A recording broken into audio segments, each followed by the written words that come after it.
પાકિસ્તાન અને અફઘાનિસ્તાનની સીમા પર તણાવ ચરમસીમા પર પહોંચી ગયો છે. ખાસ કરીને બલુચિસ્તાન પ્રાંતમાં બલુચ લિબરેશન આર્મી દ્વારા કરવામાં આવેલ હુમલાઓને કારણે 11 માર્ચ 2025ના રોજ BLA દ્વારા જાફર એક્સપ્રેસ ટ્રેનને હાઇજેક કરવામાં આવી હતી, જેમાં 380 જેટલા મુસાફરો હતો. આ હુમલામાં 64 લોકોના મોત થયા અને 38 લોકો ઘાયલ થયા હતા.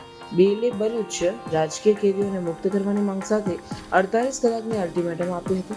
આ ઘટનાને પગલે પાકિસ્તાને અફઘાનિસ્તાન પર આરોપ મૂક્યો હતો કે આ હુમલામાં અફઘાન ભૂમિનો ઉપયોગ કરવામાં આવ્યો હતો, પરંતુ અફઘાન તાલિબાન સરકારે આ આરોપોને બેઝલેસ ગણાવીને નકારી દીધા હતા. તેમણે પાકિસ્તાનને પોતાના આંતરિક સુરક્ષા પ્રશ્નો પર ધ્યાન કેન્દ્રિત કરવાની સલાહ આપી.